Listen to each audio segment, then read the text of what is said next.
Bien, estamos entonces en la Casa Azul del Arte en Punta Arenas con don Miguel Launer, que es el autor de la exposición que se está viendo acá, La vida a pesar de todo. ¿Qué le parece que este es parte de sus dibujos hechos en Isla Dawson, aquí en Punta Arenas siendo expuestos? Bueno, me parece espléndido decir, si hay algún lugar donde debieron haberse expuesto estos dibujos hace mucho tiempo, es aquí. Es una deuda que teníamos pendiente. Porque Dawson durante mucho tiempo tuvo la connotación relacionada con lo que éramos, digamos, las altas autoridades del gobierno de Allende. Pero Dawson fue fundamentalmente el presidio de centenares de compañeros de Magallanes. Fue el lugar represivo, la región de Magallanes, donde en proporción a la población del país el nivel de represión fue más alto. En consecuencia, todo lo que muestran estos dibujos en los que los protagonistas son aquellos compañeros con los que yo, por razones del encierro a que estábamos sometidos, pude convivir, de alguna manera son extensivos a centenares o miles de compañeros, no solo de Punta Arenas, sino de toda la región, que fueron confinados ahí en la isla. En consecuencia, es extraordinariamente gratificante, es donde debieron estar hace mucho tiempo y donde, en mi opinión, el día que se construya la Casa de los Derechos Humanos deberán permanecer para siempre. ¿Cuántos son en total? No tengo idea. Pero aquí hay más de 30. Sí, no, espera, mira, es que yo dibujé en la isla Dawson, deben haber sido aproximadamente unos 50 dibujos. Lo que pasa es que muchos me los allanaron, otros se perdieron, no lograron salir de la isla, de manera que no puedo cuantificarte exactamente cuánto. Entiendo que aquí hay 38, deben estar todos los que el Museo de la Memoria tiene en este momento que ejecuté yo y que fueron donados al Museo de la Memoria. Pero yo después permanecí un año y medio más detenido en otros centros y dibujé mucho, sobre todo en Ritoque, donde las condiciones del cautiverio eran diferentes, un poco más benevolentes, llamémoslo así, y estábamos permitidos de hacer actividades como escribir o dibujar y no incomunicados. Y allí toda la semana yo estaba presionado por compañeros que me pedían dibujos con tal o cual circunstancia. Sí, son muy habitual allí que con motivo del aniversario de matrimonio de un compañero o los cumpleaños de alguno de sus hijos, me pedían que dibujara un motivo y como no podíamos regalarnos nada, todos firmábamos esos mensajes y era el regalo que ese compañero le podía dar a su mujer o a sus hijos. Y bueno, una vez que hice los primeros ya, toda la semana alguno decía, oye, tengo este aniversario, tengo este compromiso. Algunos no muy claros en su destino porque eran probablemente algún amante o algo por el estilo, de manera que yo fui cómplice de algunas aventuras amorosas en algunos casos. Muy bien. De esos, yo al ojo calculo que debo haber hecho unos 250. Wow. He recuperado unos 80, porque se los llevaban cada semana. Claro. Uno. Y a medida que ha pasado el tiempo me los han ido trayendo. Fallece un compañero y su esposa me dice, oye, pucha, mejor que tú te quedes con un retrato que le... Por ejemplo, hace poco falleció Orlando Cantuaria. No me recordaba, le había hecho un retrato muy bonito. Me lo trajo María Mercedes, su mujer. Y así. Yes. De manera que esta habilidad o oficio que yo me desconocía ha resultado, fíjate, tan significativa en esta causa tan noble de los derechos humanos. Acá se concentran los dibujos de Dawson, ¿cierto? Vamos a hacer un pequeño recorrido de algunos de ellos para hablar qué hay detrás. Partiendo por ese, que es la portada del libro que reúne dibujos de Dawson y también de Ritoque, como contaba usted, ¿cierto? Exactamente. Este se llama De regreso con la leña. Claro. Este es un dibujo, a mi juicio, muy importante porque esta era la actividad cotidiana más imprescindible que nosotros teníamos que cumplir. porque las condiciones del alojamiento en el cual estábamos, en donde vivíamos, eran extremadamente precarias. La Armada o el Ejército que construyó estas barracas tenían nada más que un revestimiento de una plancha de Cholguán de 3,5 milímetros por fuera, también el techo, forrado con una lata de zinc de 0,5 milímetros. En consecuencia, eso era un freezer. Claro. Y bueno, los milicos lo sabían, no habríamos podido pasar una noche sin congelarnos. En consecuencia, tenían instalada en el centro de la barraca una estufa grande que había que alimentar con leña. Por lo tanto, la recolección de leña fue una actividad cotidiana. Nosotros estábamos, como teníamos obligados a hacer trabajo forzado, divididos en diferentes brigadas. La brigada de poste, los compañeros que plantaban poste, y la de leña, que es la faena de leña, como le llamamos nosotros. Todos los días había que ir a picar leña y traerla al campo con el objeto de alimentar la estufa. ¿Y esos postes para qué eran? Los postes fueron otra actividad. Hay un dibujo, en alguna parte está. Está en la otra sala. ¿En la otra sala? Sí. No, era que la Armada había decidido construir una nueva línea eléctrica a lo largo del estrecho de Magallanes, entonces trajeron unos postes preciosos con ciprés de las Guaitecas, que es una madera de las más hermosas que puede haber en el planeta, incluso con perfume. Sí. Y esos maravillosos postes los destinaron a plantarlos cada 50 metros con el objeto de poder construir una nueva línea eléctrica. ¿Ese ciprés de las Guaitecas venía de la isla de las Guaitecas? ¿De la región de Aysén? Sí, claro. Y bueno, o sea, tenemos un grupo, en otra parte podemos ver ese dibujo, destinado fundamentalmente, a veces íbamos rotando, en fin, y otro que invariablemente salía al bosque próximo con el objeto de picar la leña y traerla. O a veces traíamos troncos más grandes como estos, por ejemplo, que tú ves aquí, sí. Aquí se supone que este es el pibe Palma, Aníbal Palma y Camilo Salva, que están cortando con esta pieza que se llama una corvina. O sea, son piezas de madera más largas que las cortábamos en trozos para que cupieran en la estufa. Claro. También hizo usted algunos retratos y hasta autorretratos. Sí. Que contaba que hubo afortunadamente una ocasión de poder sacarlos. Sí, efectivamente. Desde Dawson, ¿cierto? Este es uno. Claro, efectivamente, tal como tú puedes ver, este está fechado 9 de marzo del 74. Es un autorretrato dedicado a mi mujercita, que no iba a pensar que ella iba a poder recibirlo algún día. Y esa misma noche hice el de mi vecino, Hernán Soto. Nosotros dormíamos juntos. Yo dormía en la litera acá y estoy al pie de las literas retratando el dibujo de Hernán. Mientras Hernán leía un libro, yo estaba normalmente dibujando, alumbrado por un caño de vela, como tú puedes ver aquí. Sí.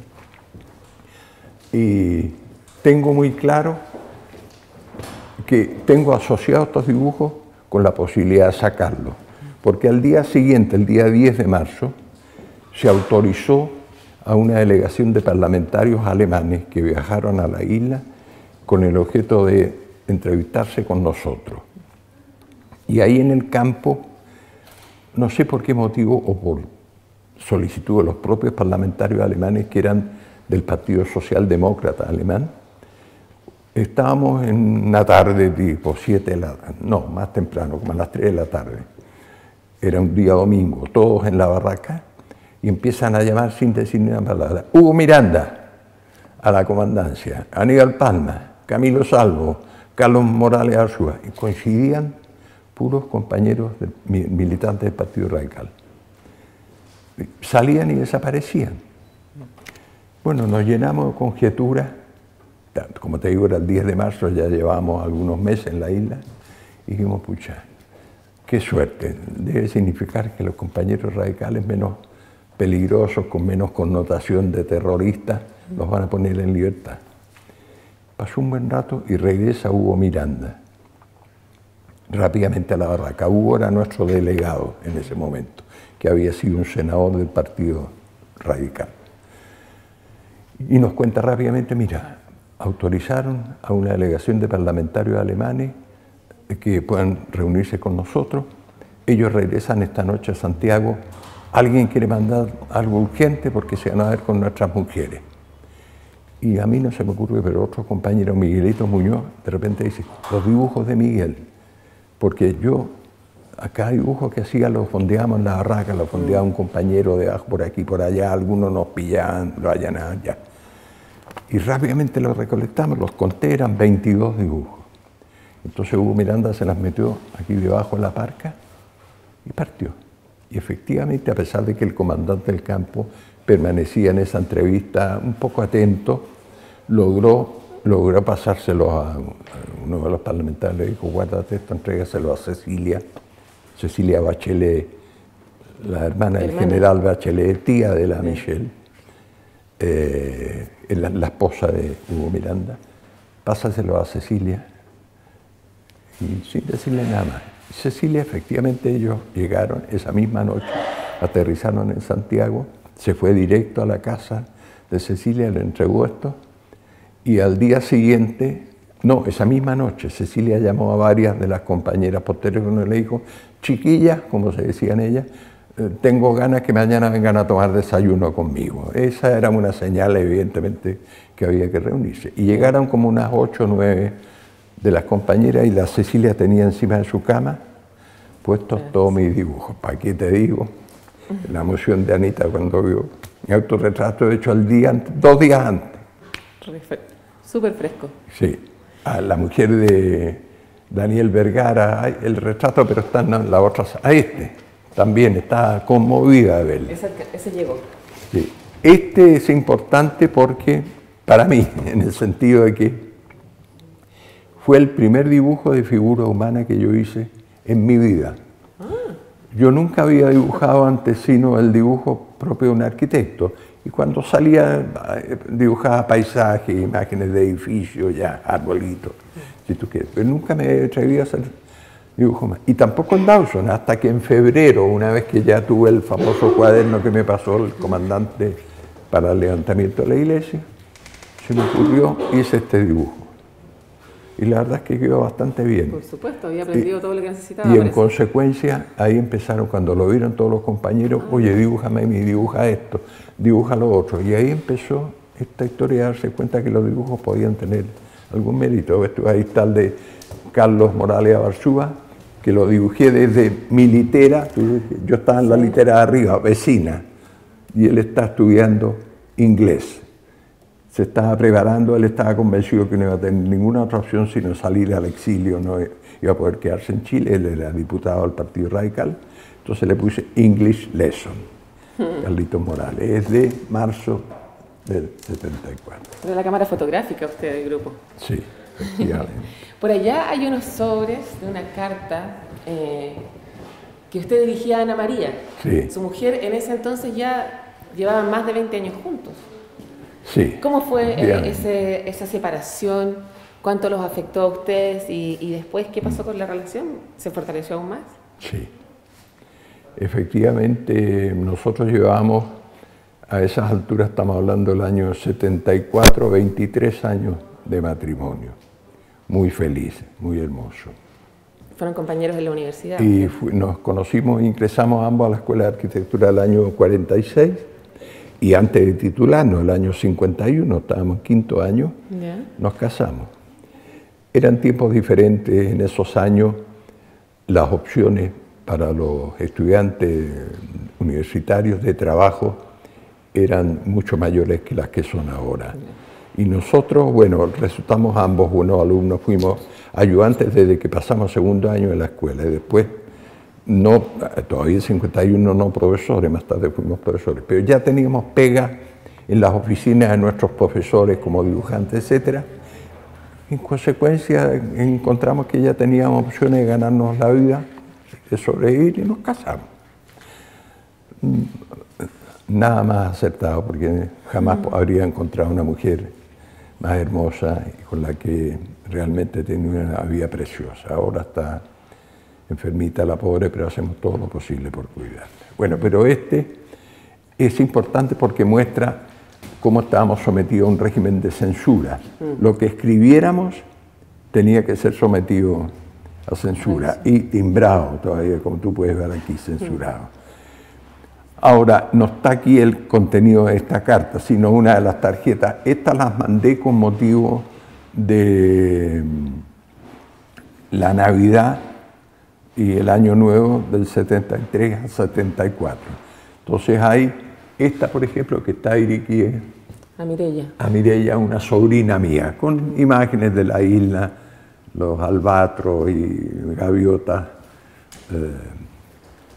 Después está otra a mi hermana y su cuñado, también con la misma imagen. Este es un autorretrato que yo mismo me hice. Entonces hago un poco mofa de todo. Yo, por ejemplo, me había hecho un metro con cada 10 centímetros indicados por todos los trabajos que yo estaba haciendo en la isla, de hecho, como la restauración de la iglesia. Y me río un poco que me mandaron un pasamontañas de mi pequeña flor que me había hecho mi hija, una chomba 3/4 tan ridícula como su dueño que me había mandado y que me quedaba realmente prácticamente hasta las rodillas, etcétera. La regla de bolsillo. Adviértase el genuino esbelto, porque efectivamente ya habíamos perdido a esa altura unos 10 kilos por el régimen precario de alimentación, en fin, etcétera. Bototos tipo Hércules o similar, que era muy famoso en la construcción en esos años. Eso fue enviado a mi hija. ¿Y ese metro usted lo ocupaba, decía, en la iglesia? Claro, claro. Hay otro de esos dibujos también acá que da cuenta de eso, sí, así es. De ese trabajo. ¿A usted se le ocurrió restaurar la iglesia? Sí, efectivamente, a mí se me ocurrió. Claro. Es decir, cuando a raíz del trabajo de plantar postes, llegamos a la proximidad de Puerto Harris, que es la única localidad habitada que había y que hay todavía en la isla. Sí. Un caserío con unas 30, 40 casas, pero en una loma se veía una construcción esta que indiscutiblemente correspondía a una iglesia. Y al sargento que estaba a cargo nuestro le pregunté, ¿y eso qué? Bueno, me dijo, una iglesia que está abandonada. Y entonces en la pausa del mediodía que hacíamos del trabajo, venía un camión que nos traía a la colación las lentejas habituales que comíamos todos los días. Le pedí autorización para que viniéramos a examinarla. Y nos acercamos y ahí me di cuenta el mérito como estructura de madera que tenía este edificio, porque ya habíamos experimentado las inclemencias del clima, unos vientos muy habitualmente de 100, 120 kilómetros por hora, unas lluvias torrenciales como yo al menos nunca había conocido en mi vida, muy a menudo. Y sin embargo esta construcción que estaba deshabitada, abandonada 30 o 40 años, se veía razonablemente bien y me dio pena, me asomé, casi me degüello por esta ventana a mirar hacia el interior, pues estaban todos los vidrios quebrados y el interior era un chiquero inadmisible y vergonzoso, porque animales habían hecho sus necesidades ahí o habían permanecido. Había cantidad de tarros de plástico botados, el cielo se veía en muy malas condiciones. Y entonces ahí volví y le planteé a los compañeros, ¿qué les parece que le diga al comandante que en vez de estar dedicado a este trabajo un poco imbécil, estúpido, habíamos tenido que hacer otras faenas, limpiar chatarra, bastante deleznable, que nos dediquemos a restaurar la iglesia? Me oyeron algunas tallas, me dijeron, judío, converso o comunista renegado, en fin, ya, pero en buena onda. Y cuando volvimos al campo en la tarde, me dirigí al comandante y le planteé esto. Yo advertí un grado de desconcierto en un hombre que siempre se veía muy seguro, con mucho aplomo, porque claro, estos individuos connotados en ese momento como autores del siniestro Plan Z, donde íbamos a someter a degollina a todos, le planteé restaurar una iglesia. Reconozco que un poco desconcertado. Entonces, ¿pero en qué consiste? Me dijo. Bueno, le dije, primero tengo que hacer un levantamiento. Y una vez, porque ahora la examiné muy superficialmente, tengo que ingresar al interior y ahí le hago un plan de qué consistiría. Muy bien, me dijo, mañana en la mañana, con el apoyo del sargento, usted hace esta labor. Sí, le dije, pero no tenemos lápiz ni papel. Hasta ese momento estábamos prohibidos de tener lápiz y papel. Muy bien, yo le suministraré las vituallas, creo que me dijo, mañana en la mañana. Efectivamente, ahí me pasó un cuaderno colegial. Es una pena que no lo hayan traído. Yo lo conservé y lo entregué al museo. Pero no lo trajeron en esta muestra. Es interesante verlo porque numeró página por página, arriba, 1, 2, 3, 4, para que yo no cometiera del líder sacar alguna página para enviar, quién sabe, algún mensaje secreto, qué sé yo. Bueno. Pero entonces fueron los primeros dibujos que pudo hacer a propósito de esas vituallas. Este es la copia no es muy buena, pero si no se vería la rayita roja que tenía y las rayitas horizontales de un cuaderno colegial. La fotocopia no es muy buena. Y esto está hecho el 7 de noviembre del 97. Este fue el primer dibujo que se hizo cuando ya habíamos iniciado la restauración de la iglesia. ¿Del 73? Del 73, perdón, sí. ¿Qué representó esta actividad para ustedes? Fue increíble porque en el resto de las actividades, como tú comprenderás, porque es una norma en todo presidiario, tratábamos de sacar la vuelta, hacer trabajo lento, hacerlo mal, qué sé yo. Pero en esta faena tú no te puedes imaginar cómo los compañeros se comprometieron. Por ejemplo, limpiar el piso, que era un barrial, una porquería, después de limpiar todo, había que rasparlo. Y no teníamos virutillas, ni mucho menos máquina. Entonces, con los trozos de los vidrios rotos de las ventanas, cada compañero empezó a raspar. Entonces, tú tenías una brigada como de 6 compañeros en batería que iban raspando. Figuras distinguidas, como por ejemplo Sergio Vitar, que ha sido ministro de Estado hasta el día de hoy, figura política importante. Jaime Toa, también ministro de Estado. Alfredo Yoañán, que había sido director de investigaciones. Osvaldito Pucho, todos raspando. Y era una cosa que se les fue transformando en una obsesión, porque a medida que iban raspando iba apareciendo ese color rojo encendido del coihue, porque todo estaba hecho con toda la iglesia, puro coihue, que era el árbol más abundante en la isla. Y claro, y después el capellán que se entusiasmó, que al principio era escéptico respecto a nosotros, el capellán de la Armada, nos trajo cera para encerar. Bueno, yo le pedí, medí todos los vidrios y le hice una clave de cada uno de ellos, A1, A4, 5 de la ventana A, B1, B2 de la ventana B, etc. Se los mandé para que en Punta Arenas cortaran los vidrios y los trajera para reponerlos.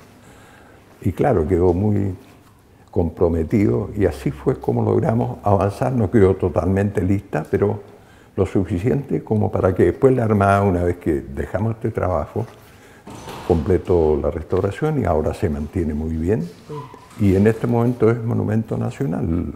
Lo que es efectivo es una construcción que merecía, por toda su historia, no solo en el periodo nuestro, sino anterior, en el periodo de la misión salesiana que intentó defender a las etnias selknam de su exterminio en la colonización de la Tierra del Fuego. Por toda esa historia, la iglesia merecía la asignación de ser, como es hoy, un monumento nacional. ¿Cuánto tiempo destinaron ustedes a este trabajo? Más o menos 1 mes y medio estuvimos en la iglesia, no más porque el comandante decidió que el 8 de diciembre del 73, claro, el día de la Ascensión de la Virgen, sí. 2 de los niños de los familiares que residían en Puerto Harry hicieran allí en la iglesia su primera comunión. Sí. Y el capellán había traído el día anterior, el día 6 de diciembre o 5, no recuerdo, un altar, con lo que se completó el equipamiento que permitió y hicimos el 8 de diciembre el primer oficio en la iglesia restaurada.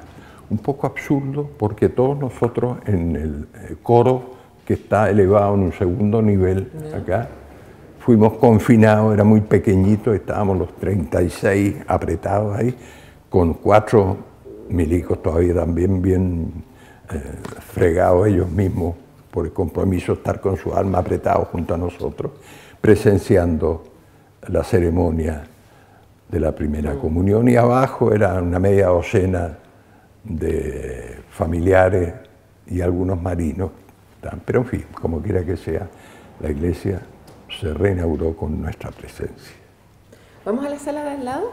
Muy bien. Hay un dibujo allí que es como una vista de una barraca. Sí. Y a propósito de eso, yo quería preguntarle a ustedes cuál era la convivencia que tenían ustedes al interior de ese lugar. Me imagino que cuando llegaba la noche, los ánimos también cambiaban, tal vez había más desesperanza que en las mañanas, que uno con el amanecer suele sentirse mejor. Sí. No sé, ¿qué pasaba dentro de un lugar como este? Bueno, no creas,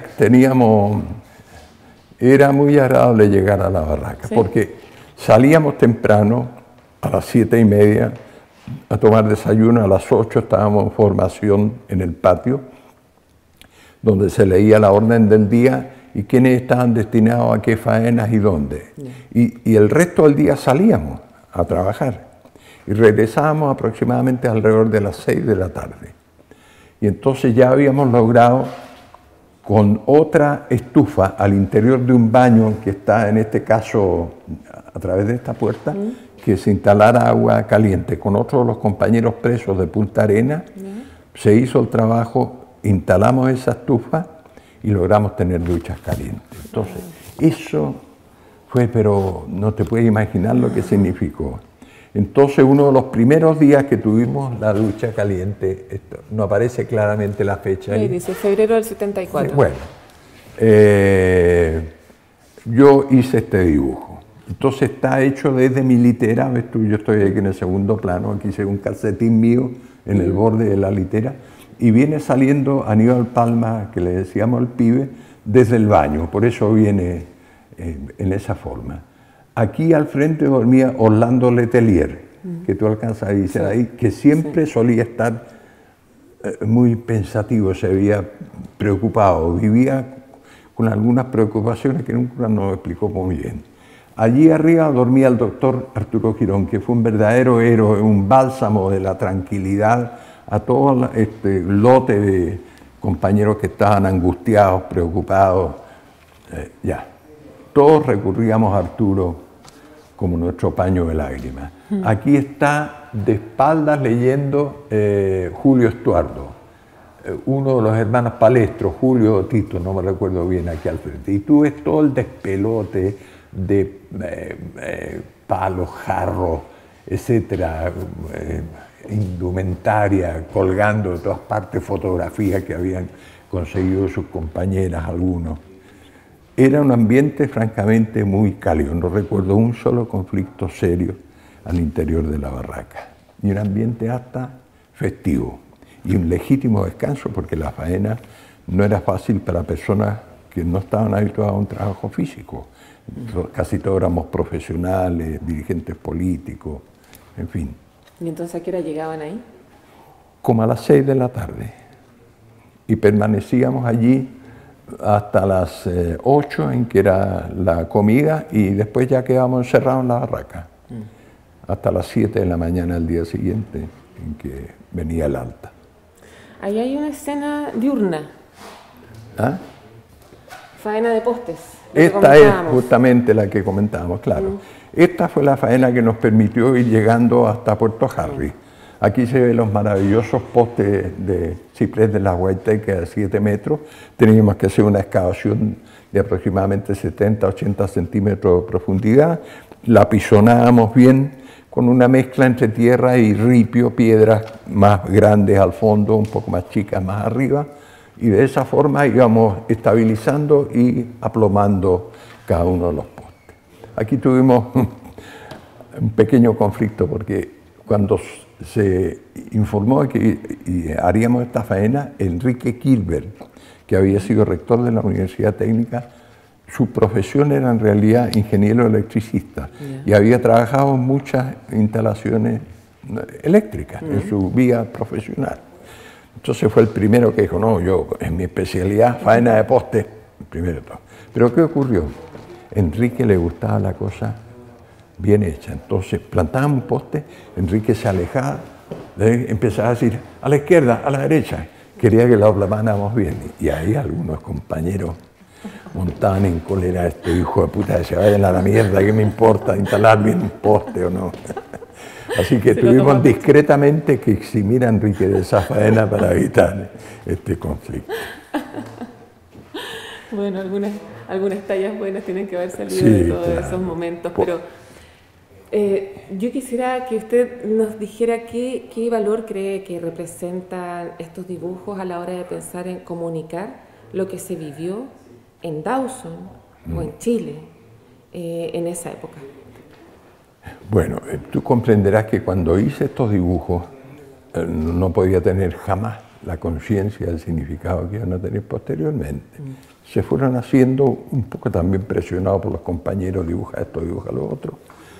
También con la incógnita si algún día iban a poder salir. Pudieron salir la mayoría, no todos.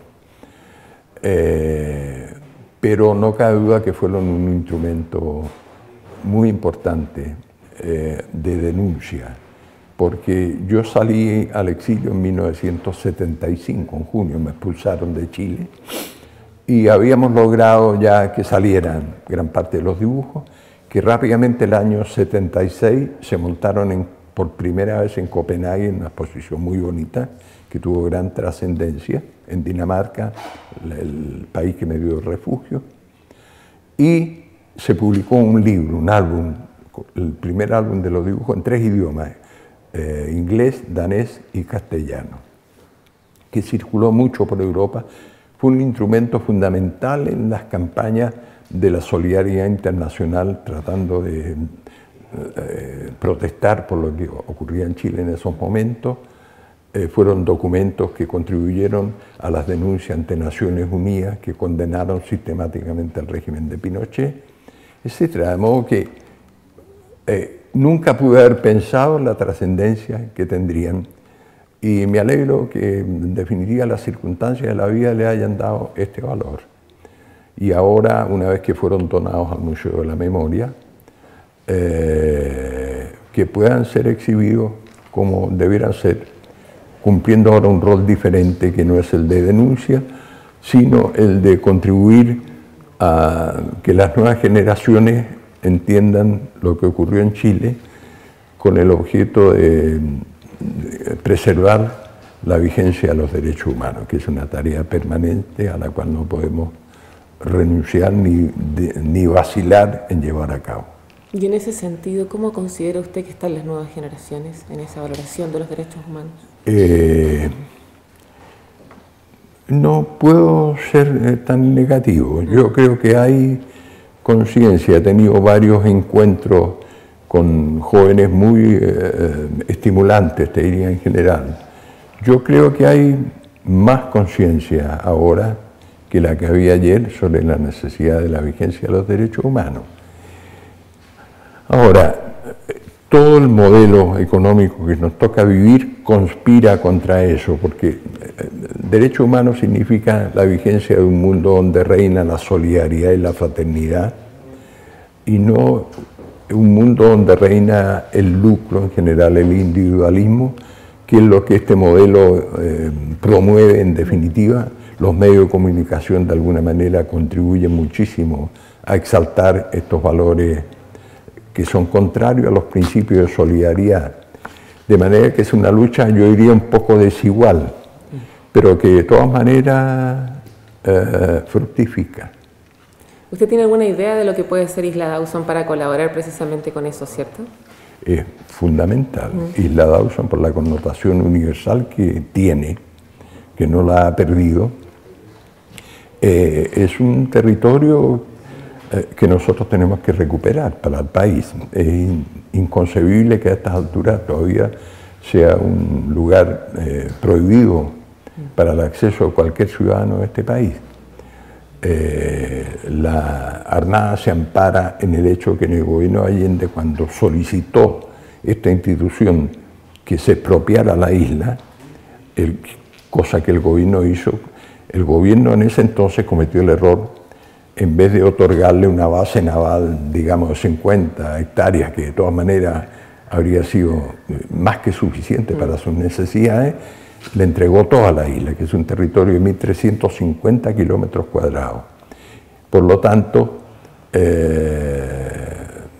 que no hayamos podido rectificar esto y que la Armada mantenga todavía el dominio sobre todo la isla y prohíba el acceso a cualquier ciudadano común es inaceptable.